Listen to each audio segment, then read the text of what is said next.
Muito bom dia, sejam bem-vindos a este tutorial onde eu vos vou falar sobre a temperatura das cores. Quando estamos a falar num café ou em casa sobre o frio e o calor que está, sobre a temperatura do dia, não estamos a falar sobre pintura. No entanto, essas conversas, distorcem muito a nossa capacidade de interpretar a temperatura das cores, a verdadeira forma de interpretar a temperatura das cores, e leva-nos a alguns erros de apreciação. E é provável que tu, mesmo com algumas noções de pintura e da noção das cores, tenhas também esse mesmo tipo de percepção errada. Neste tutorial eu vou-te dizer porque é que o amarelo não é uma cor quente. E vou-te também mostrar como é que o branco e o preto influenciam a temperatura das cores. Com isto, tu vais poder ordenar melhor as cores na tua palete.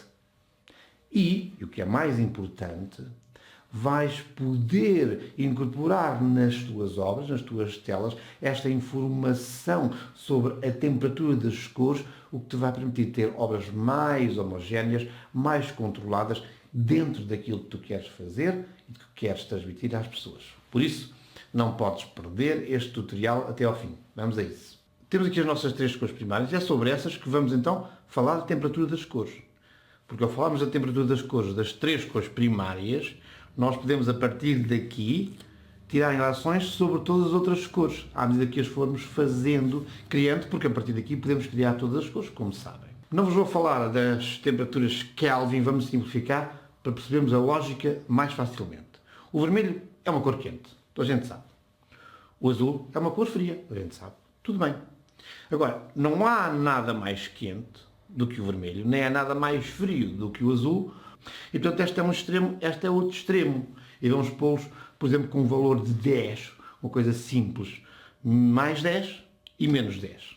Vamos assumir que é um valor, podemos pôr 100, podemos pôr o que quisermos, é igual para aquilo que nós vamos fazer e assim é mais fácil. Portanto, mais 10 e menos 10. Então, se estes são os extremos, a outra cor do sistema, que são 3, estará no meio destas duas. Se ela estiver no meio destas duas, o valor que tem é 0. Então não é quente, nem é fria. Okay? Agora dizem, não pode ser. Então, o amarelo, que é a cor do sol, que é a cor do calor, não é quente? E essa é que é a percepção errada que temos que inverter. Porquê é que não é uma cor quente, apesar de ser amarelo? Porque a luz em si, a luz do sol, não é quente nem fria.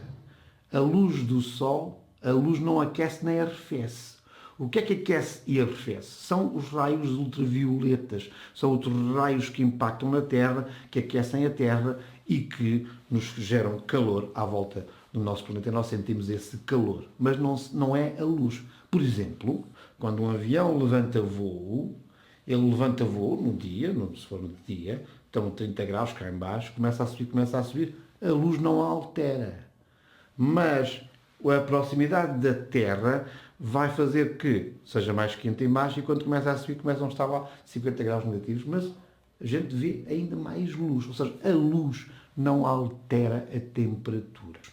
A temperatura das cores foi também uma invenção criada para nos dar sensações de serenidade, de stress e, no meio, o amarelo com outras sensações. Bem, temos partido deste princípio e é aqui que nós vamos fazer, então, a análise sobre a temperatura das cores, assumindo uma cor quente, uma cor fria e uma cor neutra, o amarelo. Okay? Esta é a primeira coisa que eu vos queria transmitir.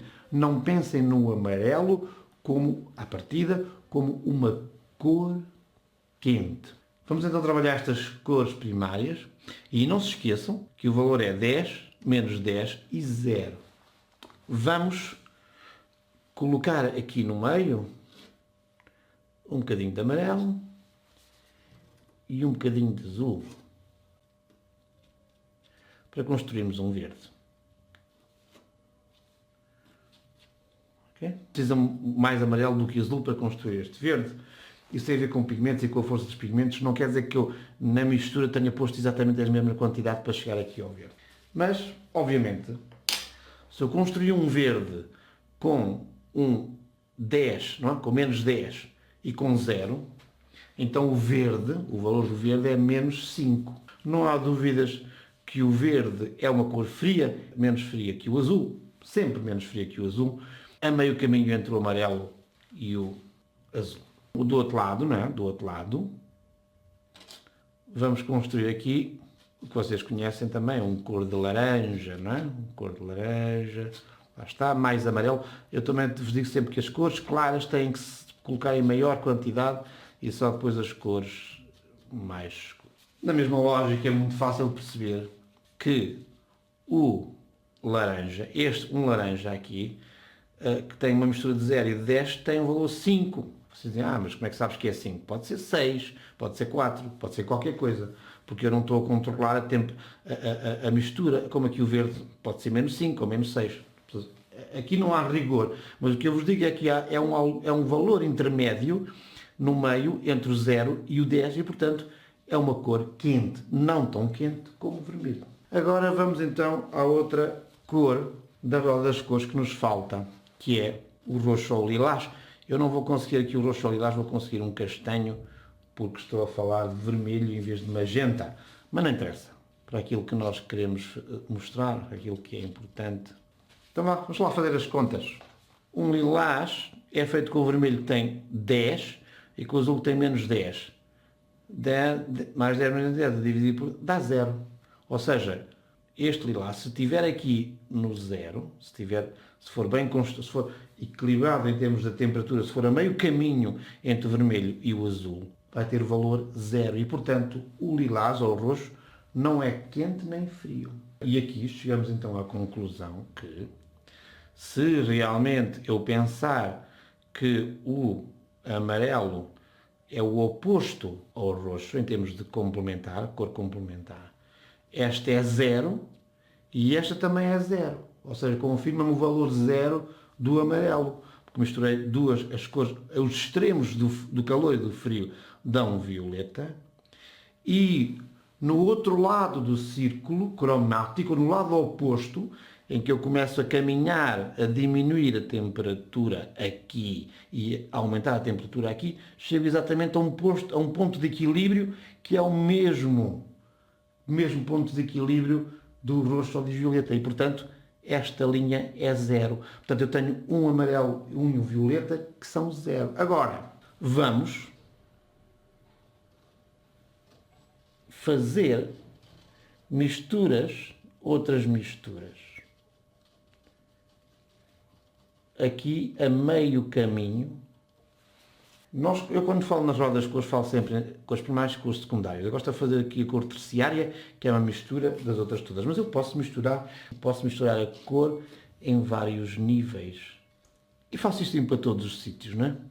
E vou criando aqui uma gama diferente de cores. Não estou aqui muito preocupado com isto, porque as conclusões que nós vamos tirar são muito... Não é? Estou a misturá-las, estou a pôr aqui com a espátulazinha que é mais fácil. Ou seja, a partir da altura em que eu misturo cores, e por exemplo, vamos aqui outra vez ao amarelo, eu tinha aqui um laranja e tenho aqui este amarelo que é 0, este vale 5, este vale 0, este vale 2,5, continua a ser quente. No entanto, para este lado, menos 5 com 0, menos 2,5 continua a ser frio. Se eu continuar a fazer este processo para aqui, o que é que eu vou conseguir? Vou conseguir cada vez cores mais próximas do 0, ainda quentes. E vou conseguir que estas cores mais próximas do 0 deixem de ser consideradas laranjas para serem considerados amarelos. Ou seja, eu disse que o amarelo não é uma cor quente nem uma cor fria. O amarelo, se eu o alterar ligeiramente com o vermelho, que é a única cor quente que existe, se eu incorporar pequenas parcelas de vermelho, ele passa do 0 para um valor positivo, não deixa de ser amarelo e passa a ser um amarelo quente. Ou seja, o amarelo pode ser quente se eu lhe incorporar pequenas porções de vermelho. Qualquer toquezinho de vermelho no amarelo transforma o amarelo quente. Mas imaginem, se eu juntar qualquer proporção de lilás, que é 0, a qualquer uma destas cores, não deixa de ser quente, porque o lilás é neutro, tal qual como o amarelo. Ou seja, eu posso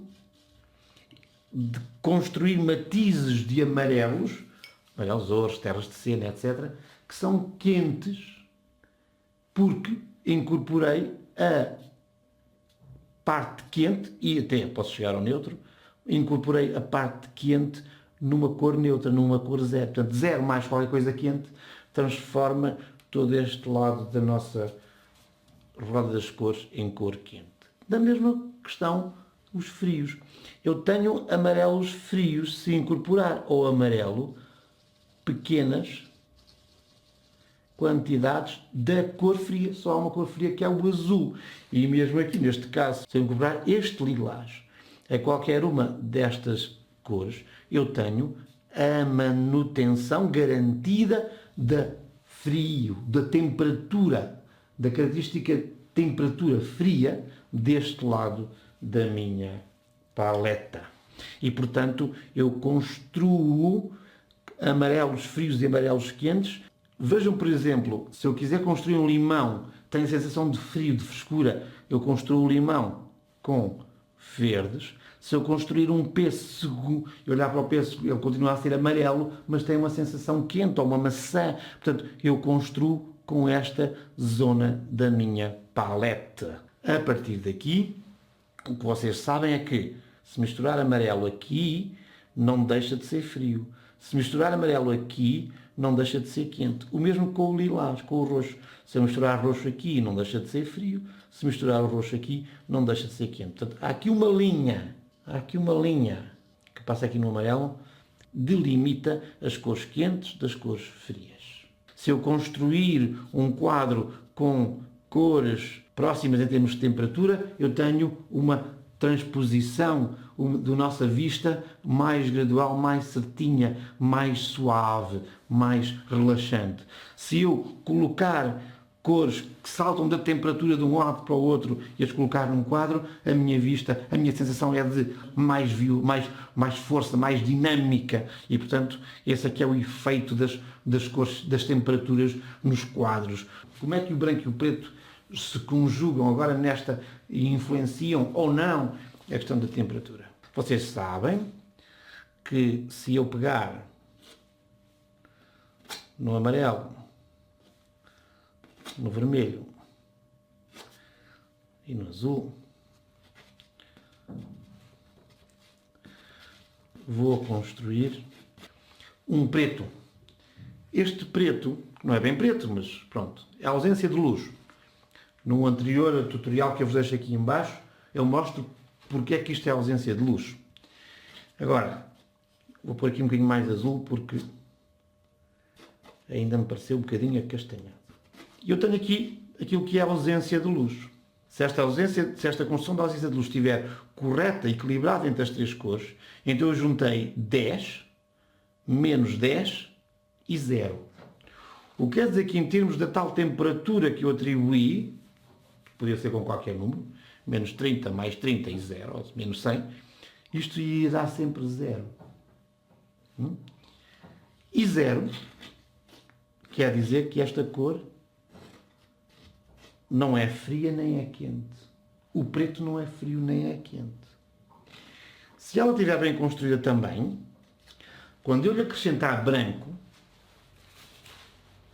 e o branco eu não consigo fazer com estas três cores, quer dizer, eu conseguiria fazer o branco com estas três cores se invertesse a lógica, no outro vídeo também falo nisso, se em vez de trabalhar na redução das cores, que é a lógica da pintura, dos pigmentos, trabalhasse na questão de aumentar a luz. A luz somada destas três cores dá o branco. Agora, o que é que acontece também se esta mistura também for feita equilibrada? Quando eu misturar branco, vou misturar aqui um bocado de branco, pego no branco e vou... Okay. Se esta cor, é o que parece, está bem equilibrada entre as três cores primárias. Se está equilibrada entre as três cores primárias, eu construo uma cor escura. Quando eu lhe juntar luz, ela continua a estar equilibrada, resultando num cinzento. Não identifico neste cinzento nenhuma das cores. Se eu for juntando branco, ou seja, eu continuo a juntar branco, e tenho vários tons de cinzento, não é? Até chegar, não é? Porque, e tenho aqui vários tons de cinzento mais escuros, e tenho aqui a minha variação de luz. Isto não é cor, isto é variação de luz. E como vos disse, a luz não aquece nem arrefece. A luz não tem cor em termos de temperatura. Ou seja, eu posso caminhar do preto, que já vimos que tem 0, para branco. Eu não altero a temperatura, altero a luz. Como vos disse, e esse é um erro muito normal, pensarmos que é a luz que nos dá a temperatura. Não, a luz permite-nos transmitir cores diferentes. A cor só existe porque a luz, em algum sentido, é refletida pela cor. A luz não transmite calor.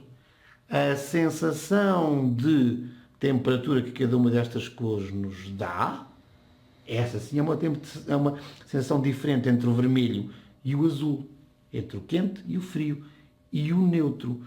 A luz não tem temperatura em si. Então isto quer dizer que se eu juntar qualquer destas cores em qualquer destas zonas, ou seja, se eu, para escurecer um vermelho, lhe juntar um bocadinho deste cinzento daqui, então quer dizer que, quando eu misturar com a cor vermelha, que tem 10, aqui ou aqui,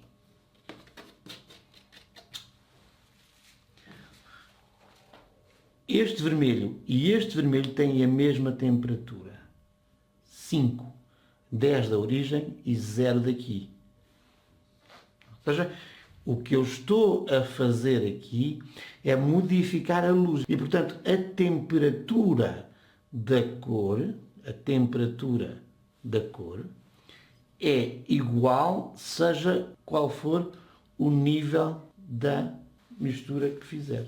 É muito importante para vocês terem estes conhecimentos, porque isto permite que vocês façam a gestão das cores, da temperatura das cores nos vossos quadros. O nosso olhar vai percorrer um quadro e vai sentir as diferenças de temperatura. Eu posso, por exemplo, nesta questão aqui da luz, juntar branco e a todas estas cores, a qualquer uma destas cores, e vou ter o efeito de as cores quentes arrefecerem, podem até chegar perto do 0, e as cores frias aquecerem. E, portanto, os choques dessas cores vão ser mais suaves. Que é o caso, por exemplo, das pinturas com pastel. O pastel não é mais do que juntar branco às várias cores e, portanto, tenho um tom mais harmonioso. Porquê? Porque não tenho saltos de temperatura. Mas vocês podem fazer o mesmo também com a parte de retirar luz, que é a parte escura desta zona das luzes. Portanto, se vocês pegarem num vosso quadro e ele estiver muito intenso em termos de variação da temperatura e quiserem torná-lo mais suave, mas sem ir para a zona dos pastéis porque não gostam, é a vossa interpretação, podem escurecer, podem tirar luz a essas cores e já sabem que essa temperatura vai tornar-se mais próxima uma da outra e vai tornar as transições mais suaves. Por isso é que esta informação é tão importante e por isso é que eu não podia deixar de vos falar nisto para que os vossos quadros possam melhorar. Já agora, Se gostaste deste tutorial, se achaste este interessante, não podes perder o tutorial anterior, onde eu te mostro como é que se constrói, quais são as bases da luz para construir as sombras. E já agora, subscreve o canal, ativa o sininho, porque já sabes, se quiseres aprender, é neste canal que tens que ver. Ok? Obrigado.